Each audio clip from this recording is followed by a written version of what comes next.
Hi, and welcome to another edition of Studio 411. I'm your host, Larry Dasilva. You know, it's always nice when we can have a return visit with a guest, be it here in studio or via the technical wizardry of satellite. And we have a gentleman who actually is always makes it a point to stop by and see us when he's traveling around talking about his latest book. He's a renowned Beatles scholar, also loves talking about Star Wars and several other things, JFK and the rise of the Beatles. So again, he is joining us. His name is Aaron Krerowicz. He's got a brand new book called Side Beatles, Volume 1. And we'll find out what other volumes hopefully will come about.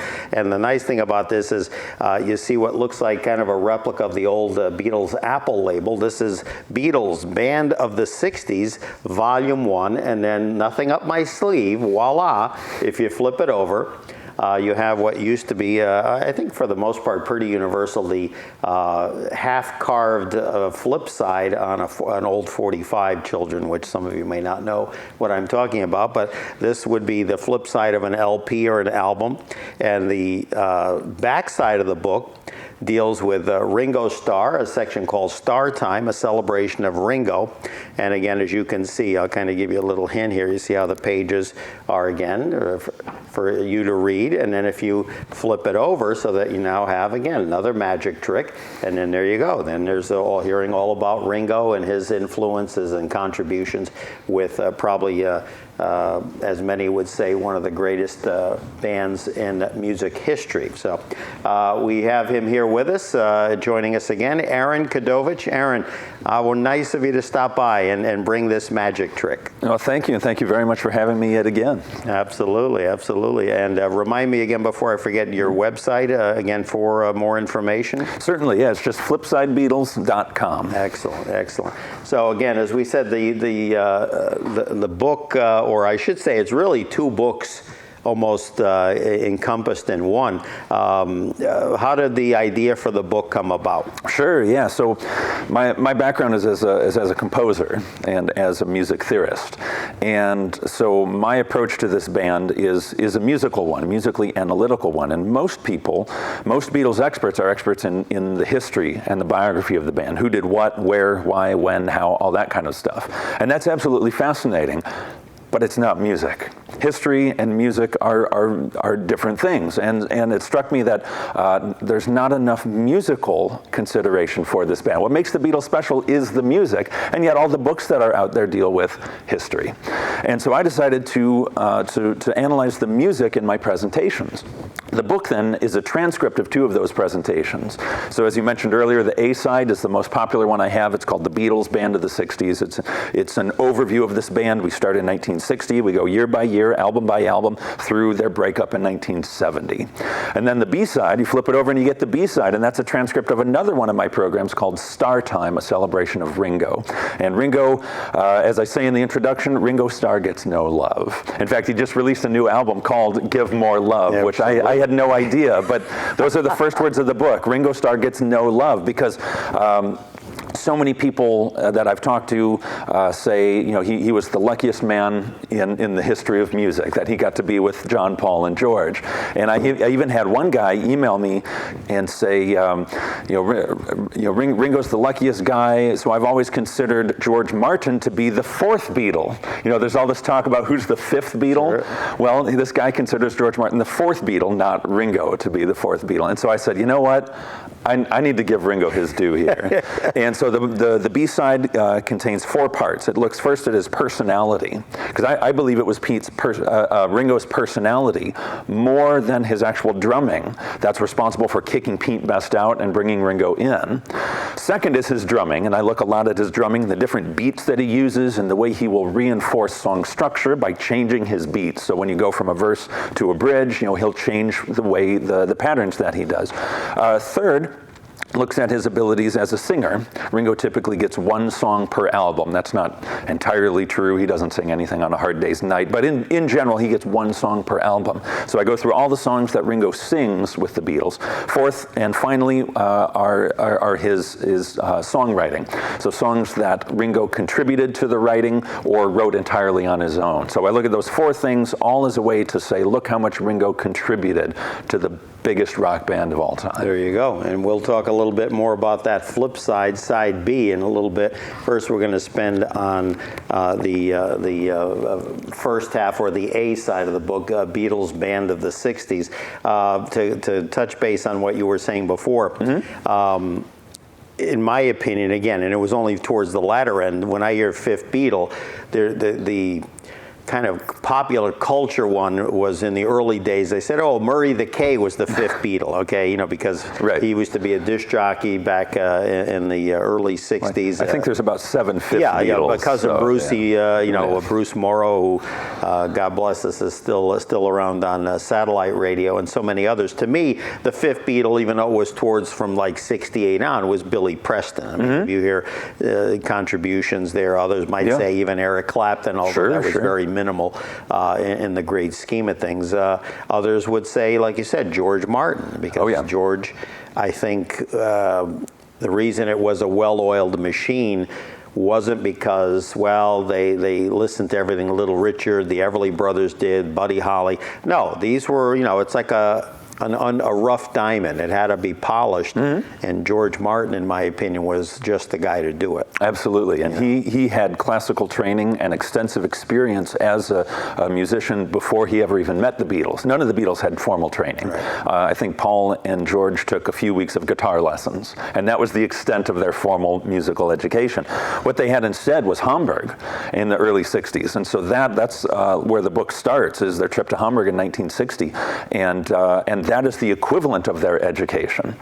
And so they bring all these raw, John, Paul, George, and Ringo bring all these raw songs to George Martin, and as you said, he polishes that. He takes those raw, intuitive compositions and elevates them into massively commercially and artistically successful diamonds. And at the same time, undisputably, in my opinion, raised their game, because again, they wouldn't have done things like Rubber Soul and Sgt. Pepper and on if they didn't also learn something from George Martin as well. Yeah, that's true. They were very much students of the recording process. You know, when they first started, they were very green. They had no idea how the recording process worked, and Martin was an old pro by the early 60s. You know, he had worked throughout the 50s with the Goons and Peter Sellers, mostly comedy records, and so he had all this practice recording different sounds, and as he put it, painting sound pictures.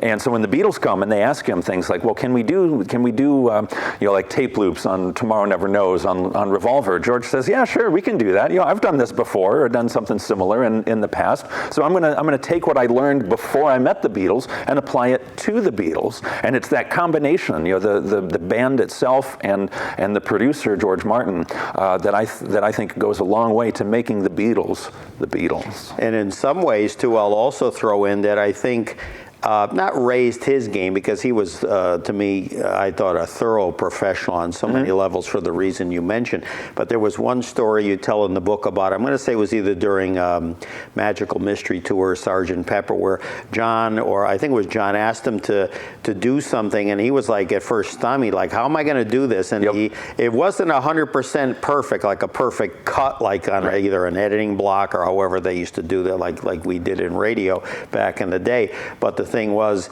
I think in some ways then their naivete and then their getting smarter also kept him sharp as well, because he had to constantly, they wanted more and therefore he gave them more. He had to find ways to make it work. Yeah. So yeah, the story that I tell in the book that's now quite famous is Strawberry Fields Forever. They do 2 versions of Strawberry Fields, one that's very slow and light, and another that's faster and heavier with trumpets and cellos. And so John says, you know what, I like them both. So why don't we start with the slow one and end with the fast one? And of course that's a major problem, because they're in different keys and they're in different tempos.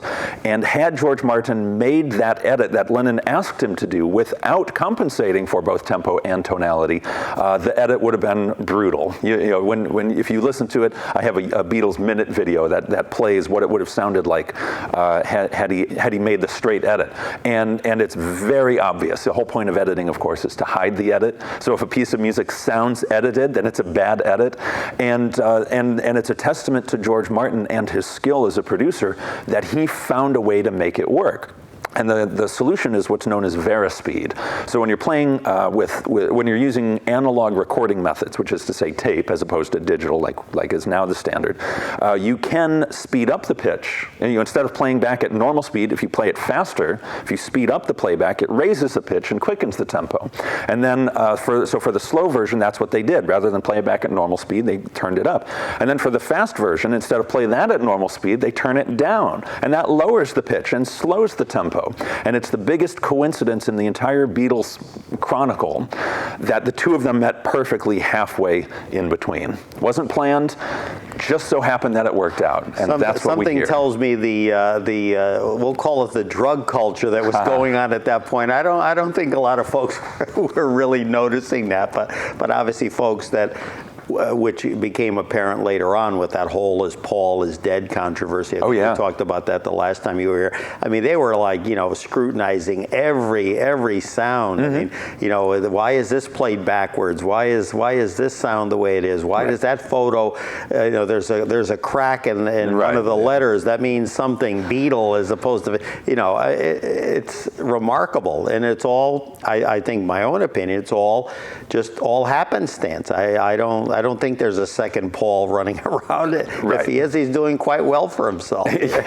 Well, one of people always ask me about the Paul is dead thing, and one of my standard responses is, if they did find someone to replace Paul, that someone is spectacularly good. Yeah. Like not only did they lose the original Paul, who was a world-class talent, but they found a second equally talented person to continue. They did what American Idol could never do in 15 years. They just went out and scoured every pub in Liverpool and in England, for that matter. Yeah. So it's nonsense. It's all fans reading. It's all fans finding meaning where there is no meaning. Yeah, the old conspiracy theory to a more cultural take rather than anything evil. Although I guess people did think, that someone perhaps had done Paul harm or something. I don't know. Speaking of Paul, I want to ask about, we talked about just before we went on air. Yes. I've seen some of the ties you've worn when you've done some publicity shots and different things. I said, he's not wearing one of those ties. And I looked at it and I said, why does that look familiar? It is, in a way. It's Paul, a replica of Paul's bass guitar. But finish the story. What's wrong with that picture? Yeah, so I wear Beatles ties almost every day because I do these presentations all over the place, and so I'm constantly on the lookout for rock and roll ties, in particular Beatles ties. And so I've got a Sgt. Pepper one, I've got a Revolver one, I've got a White Album one. I mean, I've got all this massive collection of Beatles ties now. And so when I saw one that advertised as Paul McCartney's bass, I thought, I have to have this. Sure. And this was actually online. It wasn't in person. So I find this tie available for purchase, Paul McCartney bass tie, and immediately bought it. Didn't look very closely at it. And then it arrives in the mail a week later, and I look at it and I think, wait a minute, this isn't Paul's bass. Paul is left-handed. This is a right-handed bass guitar. Well, so I don't know what the only you would notice that. Oh, I'm sure many people. They're going to be saying, oh, look, it's backwards. Paul is dead. So he's now right-handed. The guy that got to replace him is right-handed. Exactly. No, that's the other thing too. I don't know if we discussed this in any conversations we've had, but a great movie. If you haven't seen it, believe me, we still once in a while will pull it up to watch it, called Nowhere Man. Oh, yeah. It was done a few years ago. Or Nowhere Boy. Nowhere Boy. I'm thinking of the song. And there's a young man, and I'm blanking on his name. He was the young boy that was in the movie Love Actually. So now this is 5 or 6 years later. He was the one that was holed up in the bedroom when the father says, oh, you want to be something like Ringo? And he goes, he's just like, Ringo is, again, no love for Ringo, Yes. But I know who you're talking about. I can't remember his name, but I know who. But now, 5 or 6 years later, of course, he's grown a little bit, still kind of, thin, fits, the way these gentlemen look back in the day. Sure. And he was cast as a young McCartney. But the thing about it that I was thoroughly impressed, if I ever got a chance to speak to this young man now, probably in his late 20s, was that he learned how to play the guitar and he learned how to play left-handed. Left-handed. Which is remarkable. Yeah. I mean, for an actor, but boy, you want to talk about some serious crash time lessons for about a month or two. And again, I'm sure they did what Hollywood, or in this case, a British film, did to try to minimize it, but still to have to learn how to pull it off. I thought that was quite impressive. I don't know if I could do it. Learn to play guitar left-handed. I don't know. I can't play guitar. Period. Much. Well, I can barely play right-handed. No, you do, because you even have a CD that we talked about last time with some tunes. Here's an homage again to the Beatles. We talked about earlier. For those of you who are too young to remember what a 45 looks like, believe me, I still love when I see them, no matter how beat up sometimes they are. And then the beauty of it, especially with these guys, was then the B side sometimes was as good, if not better, than the A side. Sometimes, yeah. Oh yeah. The one that comes to mind is Paperback Writer is the A side and Rain is the B side. Much as I like Paperback Writer, and you'll see that in a little bit. We have an image of actually I think the British 45 release, which of course now, just like the albums we talked about last time, the order was different, which may be why Ringo didn't have a song here. He might have had one there. Yeah. Never understood why the U.S. version. I think they had the same number of cuts, but then they were always different. So you'd have like Nowhere Man or something, or I Saw Her Standing There might be on this album or that album, and it was just like, hello. So when they finally released the whole box set, I think they did it via the British listing. For the most part. The one exception is Magical Mystery Tour, because in Britain it was released as a double EP. It had 6 tracks, and in the States it was released as a full album, and it included things like Penny Lane and Strawberry Fields, and things that were released as singles in Britain, they put on a full album in the States. So the box set that was released 8 years ago, 2009, had all the English albums except for Mystery Tour, which was the American album. And speaking of Penny Lane and Strawberry Fields Forever, was it something in your book, it might have been George Martin, that said it was a regret that, I guess, that wasn't included in the album because it was released, like you said, as like an EP or just as singles? Yeah, it was released as a double A-side single in, I think, February of '67, and they didn't want to double dip. They didn't want to release the same music as a single and as an album. Now in the States, that's common practice, but in Britain that was not how you did it. And so George, in one of his books, George wrote a couple of books, and one of them he says, releasing Strawberry Fields and Penny Lane as a single instead of On Sgt. Pepper was the biggest mistake of my career. And I actually wrote a blog about this several years ago, and one of my friends saw it on Facebook and wrote back, man, I wish the biggest mistake of my career was releasing 2 of the greatest songs ever in the history of popular music. So, yeah, point taken. It was still pretty good even without those. And in those days, and I was a young boy at the time, I think American Bandstand, Ed Sullivan, Hollywood Palace, I'm sure I'm forgetting, but at least 3 that come to mind, all aired the same 2 videos, like, in other words, because at that point the Beatles weren't doing any, at least in the U.S. television. I mean, Harrison appeared on the Smothers Brothers, but that was kind of almost like a cameo thing. But everything else was either film or maybe in Britain they might have done 1 or 2 things. But it was just, there was this frenzy, and then when they showed that, and people didn't care. No one's saying, well, I just saw that on Hollywood Palace, or I just saw that on Sullivan. They were like, oh, bring it on, because we didn't have DVDs or VCRs. You can't go on YouTube. You didn't have YouTube. I mean, people don't understand that, you had to take what you got, and you had to that's why the old joke, you could live in a complex, and all of a sudden the plumbing would get a workout simultaneously because people didn't get out of their seats until the commercial came on.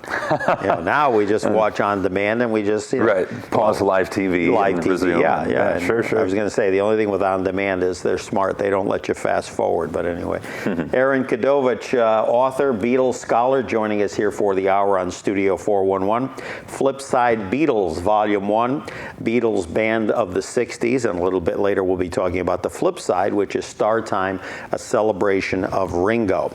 Let's back up a little bit. You started to talk or touch on it. Let's talk about the pre-Beatles band that John Lennon essentially founded, and talk a little bit about the various members and how they came to join the band, because I got to see that when I saw that movie we spoke of earlier. But your book goes into a little bit more detail of who came and went and what eventually molded into this superstar.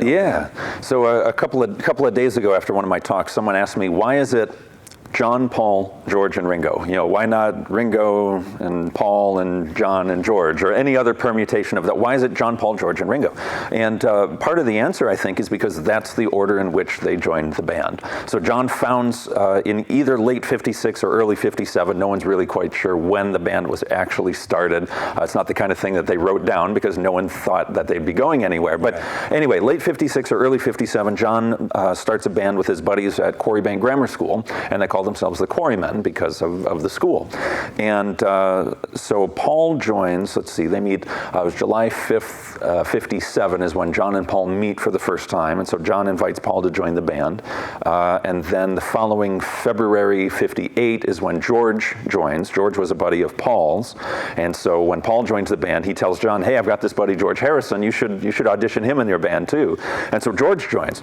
And then George is largely responsible for bringing in Ringo. And so Ringo joins in August of 62. And so he's the last of the four. He's the final piece of the puzzle, as the words that I use in the book. And so that's the order that they joined the Beatles. John starts, then Paul, then George, then Ringo. And that has persisted. 50 years later, we still call them John, Paul, George, and Ringo. Now that term, I would think came about probably once they came to America, because obviously what were they, or was anybody even using that term when Pete Best was in the band? It wasn't John, Paul, George, and Pete. I mean, it just doesn't, I don't know, there's something about the cadence, even though it's not alphabetically the way some people, like when you see in order of appearance or in order of alphabetical, stars, they have so this way no one's offended, so the A's go first, the Z's, but in this case, so it really should have been George, John, Paul, and Ringo. if you go that. But I don't think John would have gone for that. I don't think John would have gone for that either. Yeah. In fact, there are one of the really interesting things about this band is the first recording that they ever make is a single. The A side is "That'll Be the Day" by Buddy Holly, and the B side is "In Spite of All the Danger," which is uniquely credited McCartney Harrison. It's the only song credited McCartney Harrison. Wow. Anyway, Paul wrote it. It's Paul's song, but who sings lead on it? Not Paul, it's John. Why? Because he's the leader of the band. And Paul is deferential, especially in the early years. Now later on, they flip-flop and Paul becomes the leader to a point where Sgt. Pepper is ultimately Paul's album. 8.5 of the 13 tracks are written by Paul. But in the early years, it's very much John's band. So even though Paul writes "In Spite of All the Danger," he's deferential to John, and John sings lead on that recording. Interesting. Yeah, I mean, that came out even in that movie, and again, not to harp just on that Nowhere Boy, but again, it just really focused on those years of, him and the whole thing with his mom really not being in the picture, and then his Aunt Mimi, that, and then at the end, they allegedly pay, to record like in a recording studio, and I believe the song you mentioned, which probably they focused on because it was in effect an original and not the Buddy Holly one. They showed them, and I believe those actors and the other folks that were, quote, in the band at that time actually sang the vocals on it collectively, and it was it was pretty impressive. But I didn't realize it was McCartney Harrison. I just assumed it was at that point already a joint John Paul collaboration. I don't believe John had anything to do with the songwriting, no, at that point, but he did sing it. Yeah, and I think his writing skills. I mean, he was a poet basically. If someone were to ask, I write some poetry. And I think, that probably, bothered him a little bit because Paul seemed to, for whatever reason, maybe because of his upbringing with his dad and he was a musician, whatever, just seemed to gravitate towards lyrical content, whereas John was more of a struggle. And he did well in later years too, but I think, I think if one analyzed it correctly, I think really McCartney really was the one that I think drove that twosome, and that's fine. You've got Rodgers and Hammerstein, you've got Rodgers and Hart. I mean, there's always somebody, Elton John, Bernie Taupin. Okay, in some cases, one did the lyrics, one did the music. in the case of Lennon and McCartney, that was not the case. I think it was. They both wrote their own lyrics and music, but what's really interesting is the kind of rivalry between the two of them. So I have a program called Two Sides of the Same Coin, the Lennon-McCartney dynamic, and what I do in that program is go through the entire span of the Beatles, looking at how John and Paul often will use the same ideas, the same songwriting techniques, but in very different ways. So for example, Paul writes Can't Buy Me Love, and it's a 12-bar blues, which is like the most standard chord progression in pop music. And so he does that song, and then about a month later, less than a month later, John comes in with You Can't Do That. And it too is a 12-bar blues. Even the titles, Can't Do That and Can't Buy Me Love, the word can't, like it's so clearly one reacting to the other. And you can trace that throughout the Beatles' entire career. John does something and Paul says, hey, that's really cool what you're doing, John. I'm going to use the same idea in my song. Oh, okay. And then Paul does something, and then John listens to that and he says, wow, that's really cool what you're doing, Paul. I'm going to use the same idea for my own song. And so the two of them are so intertwined with each other. You can't separate John from Paul, because what makes them so special is that it's John and Paul. It's the two of them working together that creates some of the best music ever made. Aaron Krerowicz joining us for the hour on Studio 411. The book Flip Side Beatles, Volume 1, a Beatles band of the 60s, and the flip side, Side B, which we'll talk about in a little bit, Starr Time, a celebration of Ringo, that being Ringo Starr. Just to digress for a moment, there was a thing since you were last here, and just a quick comment if you have it. I guess the determination, the powers that be, that now the song Imagine is now credited to Lennon and Yoko Ono. Any thoughts on that? Were you surprised? Were you like, oh, okay, what's the big deal? I mean, any opinion on that? I'd heard that there was a movement to try and change that. I hadn't heard if it was successful or not. Believe, did they actually? Several months, I believe it was. So I have to say I'm a little bit surprised, because Paul very famously tried to get the song Yesterday to be credited more to him, McCartney Lennon, as opposed to Lennon McCartney. John had nothing to do with the song Yesterday. Right. And so Paul tried to make that change, and he failed. And in large part because Yoko refused. And so for Yoko then to turn around and say, well, Imagine isn't, actually, was that even credited, Lennon McCartney? No, that point was just Lennon. It was just Lennon, yes, right? Yes. So what she's done is add her name, not change it. No, Lennon / Ono, because apparently whatever written things or comments that even he made, perhaps recordings or transcripts. In effect, he stated something to the effect of, she deserves half the credit for me writing this song. So in other words, did he mean it in a legal sense? I don't know, but obviously as, we'll never know. executrix, I assume, of his estate. Right. She can do what she wants. Yeah, do what. I don't know in terms of money. She's getting it all anyway. But she's getting it all anyway. Yeah, but I just found it interesting. So Lennon once said that he grew up in Hamburg, not Liverpool. Not physically, but in terms of mentally, physically, spiritually, musically. Would you agree with that assessment? Well, I would say he matured a great deal in Hamburg. He needed to, from what I've read. Well, yeah. In some ways, he didn't mature in Hamburg either. But yeah, I think what that quote means is that he learned how to he learned how to be an adult in Hamburg. He learned how to deal with life in Hamburg in a way that he didn't have to in Liverpool, because he always had his friends and family there to support him and help take care of him. And when he's in Hamburg, he doesn't have that. He's on his own for the first time in his life, and he has to decide for himself what to do and how to do it and how to go about doing the things that he wants to do. So none of the Beatles. I suspect Hamburg is the equivalent of a modern day high school kid going off to college. Being out from your parents' house, living on your own, deciding for yourselves, what to eat, how to, when do you go to bed? All these things that are a lot of the times are taken care of for you, like meals are taken care of for you when you're living at home, and when you leave home, you have to take care of yourself. You have to learn to live independently. And I think that's what John means when he calls Hamburg, when he says, I grew up in Hamburg, not Liverpool. That's where he learned how to live on his own, independently as an adult. I'm going to do my magic trick, and we're magically going to flip the book. I was going to say fix. No, flip the book, he said.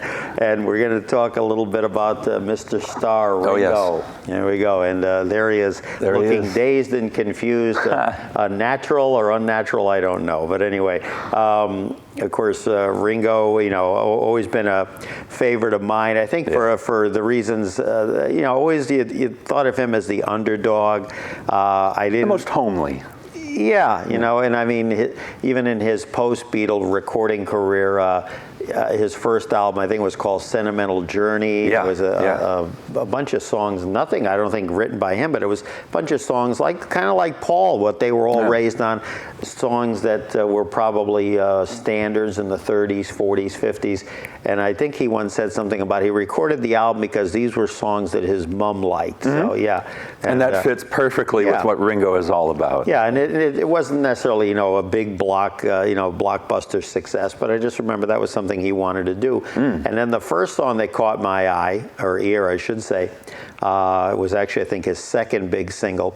I liked Back Off Boogaloo. I thought that was cool. And I always liked who was the producers, whatever. It was either like George Harrison or Todd Rundgren. I mean, he always had people, he'd say, I know these people, so it was pretty cool. Mm-hmm. But the one that caught my ear was probably the best Ringo song that I like. It's called It Don't Come Easy. Mm-hmm. But the flip side was a song kind of autobiographical in nature called Early 1970. You remember that song or no? I have to admit the post-Beatles breakup stuff, the solo career, I'm aware of, but I do not consider myself an expert at all. That's one you want to check out because it, I don't analyze it, or study it like the way you do and other folks that are, really into the lyric content, whatever.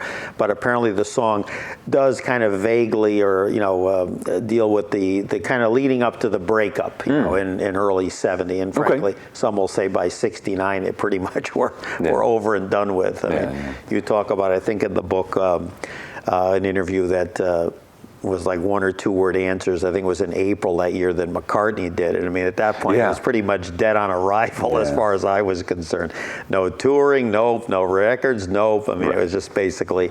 And by then, they all had most solo projects out. Mm-hmm. They were all going their own separate ways. Someone once asked me if the Beatles broke up because they ran out of gas. And I said, no, they didn't run out of gas. There was plenty of gas in the tank. There were just 4 different drivers going down 4 different roads and 4 different cars at 4 different speeds to 4 different destinations. They were all working independently of one another. They weren't working together as a band. They were 4 separate individual musicians as opposed to one collective ensemble.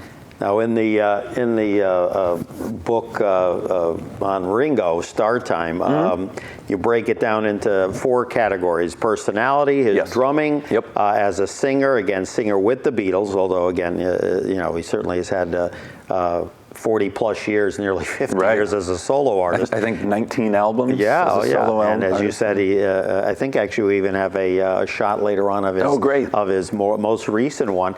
And what you were saying, what was it called? Need More Love? Give More Love. Give More Love. But that's, I don't think that's necessarily a direct correlation with your assessment or fans that you've talked to. I think it's just he's so much into this whole peace and love thing that, in other words, he's just saying that the way I took it was the state of affairs in the world today, and it just seems in his mind probably ever increasing that we just need more love. But, he's not referring to him getting more love. No, he's saying the world. I think at this point he's got plenty. He's got still not as much as John, Paul, and George, but he still gets a lot. I think didn't he finally get elected into the Rock and Roll Hall of Fame? He was as a solo artist. Was it 2 years ago? 2015, I think. And I thought give or take. I thought that was long overdue, but that's a whole other story with the Rock and Roll Hall of Fame.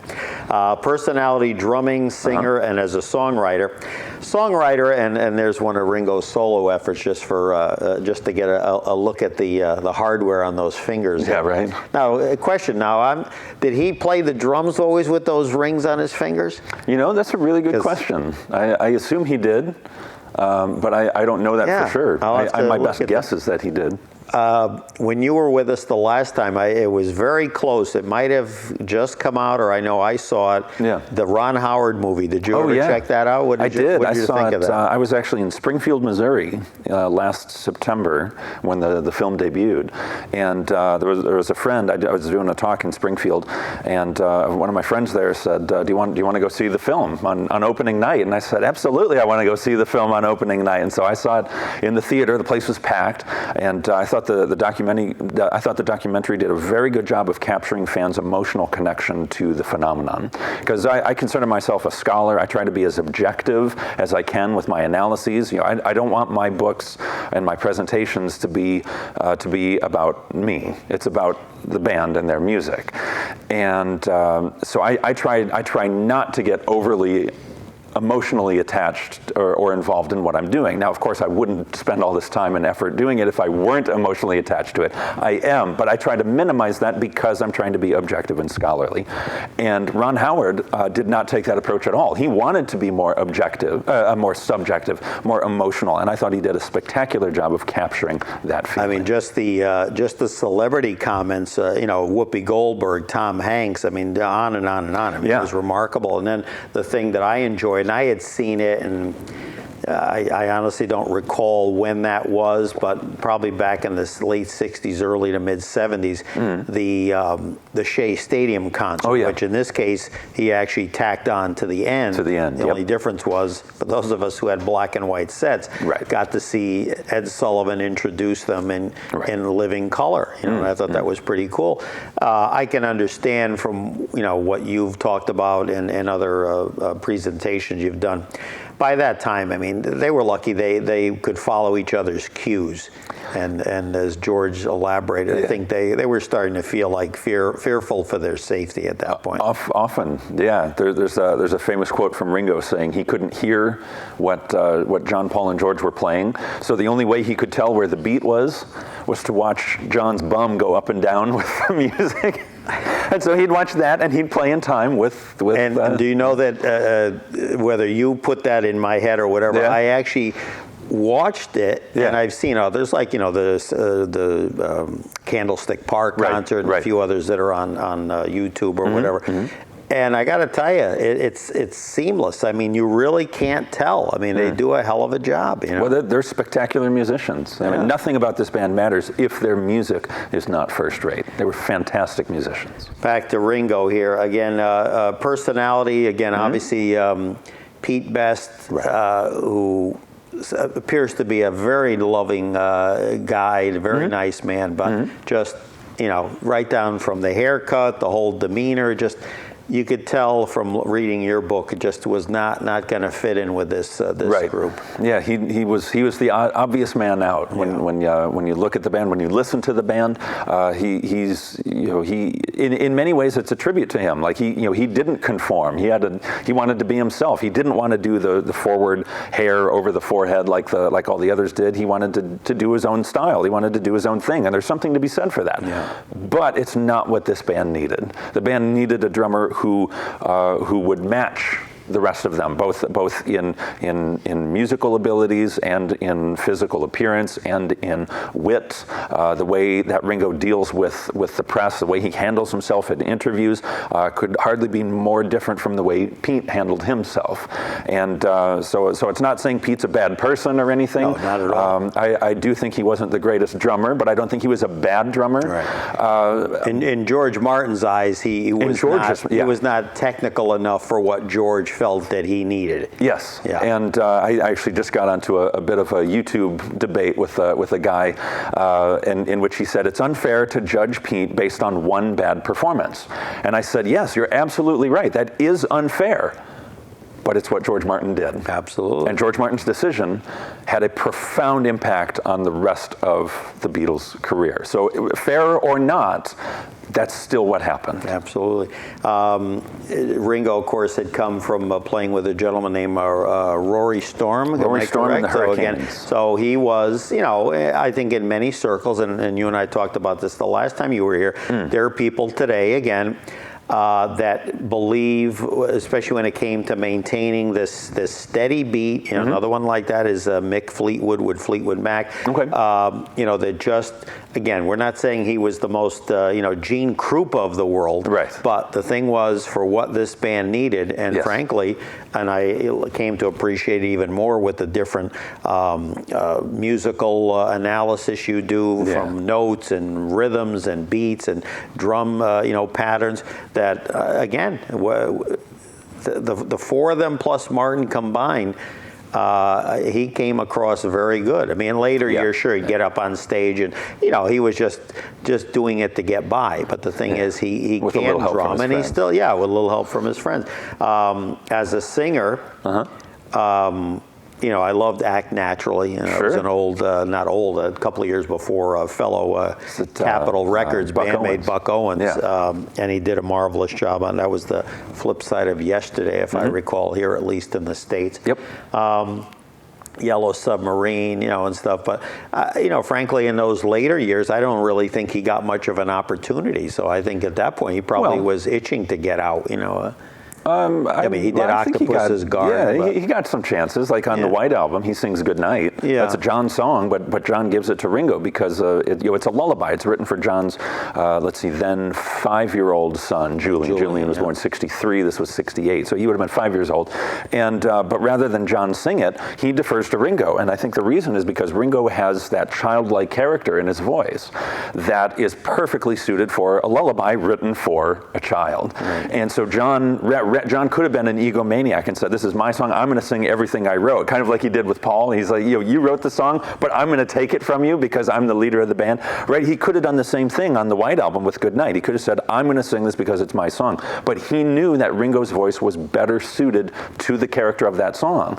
And rather than hog the spotlight, John says, "Okay, Ringo, you take this because you're going to do a better job with it than Another one that I liked, and it's just a personal observation, I think, was from the Yesterday and Today album. Again, in this country, I don't presume to know all the machinations. Was it on the British release, on what album, whatever, but was called, What Goes On? And he wrote that, and I thought that was quite a good song. Again, not A-list material for a single, but I thought... Not spectacular, yeah, but it's good. But I enjoyed it. Yeah, that was on the British version of Rubber Soul. Oh, really? And, there you go. In the book, I talk a little bit about how it's credited Lennon, McCartney, Starkey.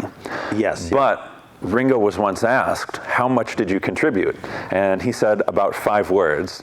And as it turns out, it's actually 6 words. In the second verse, there's the line, "Waiting for the tides of time." That was Ringo's contribution. Well, so he did get credit for it, but he really didn't. And the same goes with, I believe it's It Don't Come Easy. There's some skeptics that I've read over the years who maintain that really Harrison wrote most of that, but it's credited just to Ringo. But obviously, I would hope a little more than just 5 words. But the thing was, clearly later on, Ringo, especially after he hooked up with this producer, well-known producer named Richard Perry, who did so many people, Carly Simon and Nielsen. I mean, and just totally, that's what he found his George Martin in his solo career. And sometimes if you do a segment on that, I think you'll see that really was the catalyst that then broke his career open. You know, in like '74, really when he came out with the Ringo album, that was really the rocket ship that catapulted him from just it's just Ringo. You know, then people started to have a little bit more respect. To me.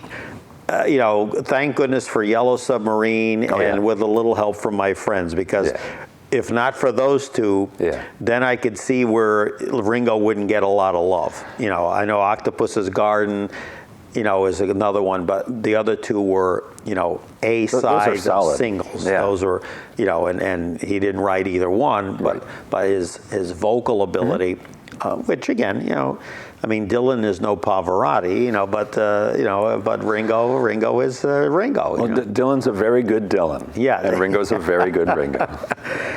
Some quotes here with Aaron Krerowicz, the book Flip Side Beatles, Volume 1. We're talking about the flip side called Starr Time, a celebration of Ringo. Max Weinberg, a longtime E Street Band drummer with the Bruce Springsteen. Ringo showed us that a day or night spent drumming is just about better than anything else.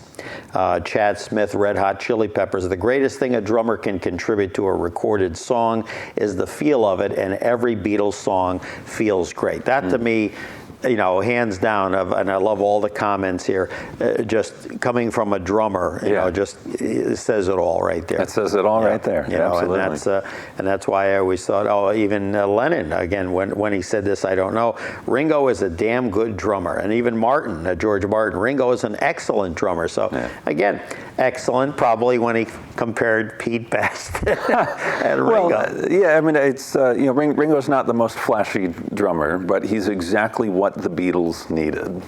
They couldn't have found, the last words of the book, they couldn't have found anybody better. For what that band needed at that time, they couldn't have found anybody better than Ringo Starr. Now you talked about maintain Ringo gets no love. Right. As I said earlier, I think he's done quite well for himself. Let me tell you. I would say he's been quite successful. But in comparison to John, Paul, and George, who get heaps of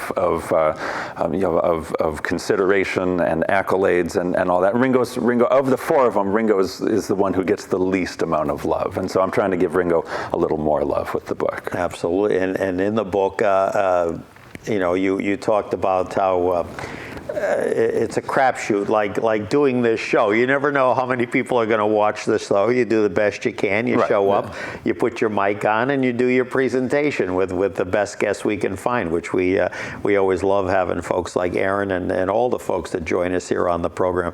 But you've talked about in the book where you did a few presentations along the way where it was like almost like crickets that showed up because they're like Ringo. And to me I was like, wow. I would love to hear a conversation. By the way, there's that B-side of that 45 we spoke of. I think that's George Harrison. I think that's the English release, not the U.S. version. But the A-side was "It Don't Come Easy." And again, we're going to see an image of Ringo with the most recent album. As we wind down with Aaron Krerowicz, the book Flipside Beatles Volume 1. Let me ask now, will there be a Volume 2? Yes, I have tentative plans for a total of 3 volumes, and each one would be a transcript of 2 of my programs. There'd be an A-side and a B-side for each of them. So this is Volume 1. Volume 2, I'm looking at the Beatles and the Rolling Stones. I have a whole program comparing and contrasting the Beatles and the Stones. So that would be the A-side of Volume 2. The B-side is the influence of American rock and roll on the Beatles. And so I've got, essentially, I look at all these artists from the 1950s, guys like Elvis Presley, Buddy Holly, Chuck Berry, the Everly Brothers, Little Richard, Carl Perkins, all these guys from the prior decade, and I look at how that set up the Beatles in the subsequent decade, right? What happens in the 50s sets up the 1960s. And so that would be the B-side of Volume 2. There you go. Look at that. I see another show in the works with Aaron. There's, by the way, Ringo's album. I believe it was the first one that Richard Perry produced and, had a bunch of hits, Photograph and Step Lively and just on and on and on. Devil Woman, great B-side of a track, and I'm just right now blanking on some of the others, but that was probably his best solo work during his long career. You mentioned Beatle influences in the remaining moments we have. Again, Everly Brothers from a vocal standpoint. Very much so. But now, I'll pin you down this way. Going by each member, starting with John, if you had to say number one musical influence, who would that be from your research? Because I know there was a thing where he had a jukebox that they found with all his 45s. He had like a miniature like jukebox or something, and that thing went at auction for like huge amounts of money. And he had the little things with the handwritten stuff, like he had some of the tunes they did, Please Mr. Postman, that kind of stuff. So he had very esoteric taste, not R&B, soul, rock and roll, whatever. But I'm just saying, any thoughts on who you think might have been the biggest influence on him? I mean, if I have to pick one, it would be Elvis Presley, but that would be for all four of them. Okay. So if I have to pick one that's particularly influential on John Lennon, as opposed to being influential on the other three, probably Gene Vincent. You just read my mind. Yeah, really? Yeah. Bebop-a-lula. Well, that's just it. Bebop-a-lula is an early example of nonsense lyrics, or what are so-called nonsense lyrics. I actually hate that term because I think they make perfect musical sense, right? Bebop-a-lula has inherent rhythm in it as you pronounce those phonetic syllables. There's inherent musical qualities of bebop-a-lula. And it's the same thing with that Lennon does. In other words, it's not far from bebop-a-lula to goo-goo-ka-choo. Right, exactly. Yeah. There you go. I never thought of that. Yeah, well, this is what I do. And Gene Vincent, to his credit, had other tunes. You know, a guy that was injured severely in an auto accident and lived, but you know, really was physically impaired, among other issues that I believe he had. But anyway, what about Paul? Paul, I would think would be someone maybe more like an Everly Brothers or somebody a little bit more, or maybe a Buddy. I would say Buddy Holly, because he used to do a yearly homage tribute to him in the 70s and 80s. Yeah, again, all four of them were hugely influenced by Buddy Holly.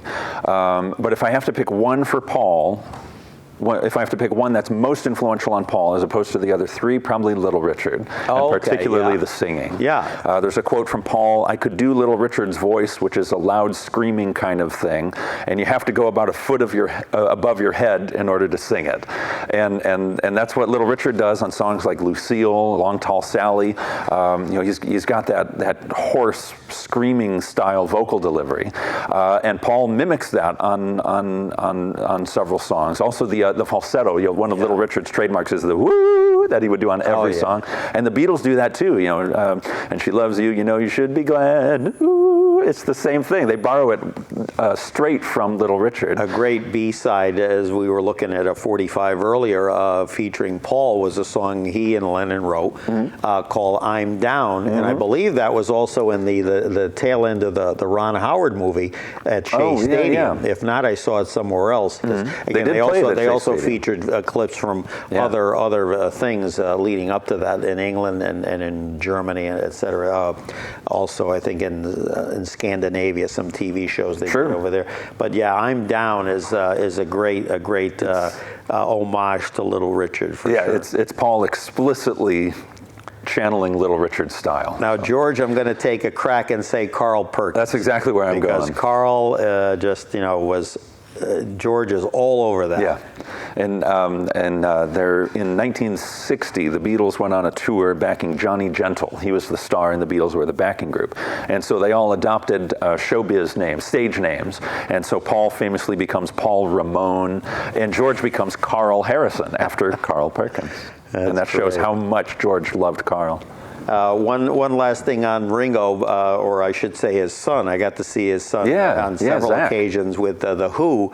Scary to think that Zach is like already has passed the 50-year mark. And Julian Lennon. But Zach, I mean, what do you think of his drumming? I know of Zach's drumming. I've heard very good things. It's not the kind of thing that I've studied and analyzed and digested the way I have Ringo's Beatles drumming. So I just feel like I haven't done the homework necessary to really critique what Zach has done. But I've heard nothing but good things. Now, does doing all these talks ever get overwhelming? I wouldn't say overwhelming, but I would say fatiguing. Just being on the road. For example, you know, we're recording this on October 26th, 27th. I think it's 26th. I left home on September 30th, so it's been about 4 weeks since I've slept in my own bed. Wow! And I love it. I wouldn't do this if I didn't love it, but doing it that much is certainly fatiguing, and there are times where I get tired. I don't lose enthusiasm. I still love what I do, but just the physical traveling for weeks at a time does take a toll. I have to. Well, we'll give him a break, and we'll definitely have him back. Aaron Krerowicz, a Beatles scholar, he said, author. His latest effort, Flipside Beatles Volume 1, Beatles Band of the 60s, and on the flip side, Side B, Starr Time, a celebration of Ringo. So Aaron, as always, I can't thank you enough. It's been a pleasure. Look forward to having you back on. I'd love to be back. And always appreciate, again, traveling from Middle America, folks. But yes. Of course, he's sleeping on a few couches along the way. So more than a few.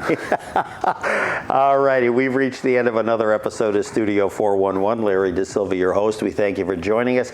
We look forward to having you join us again, and we will see you next time. Take care.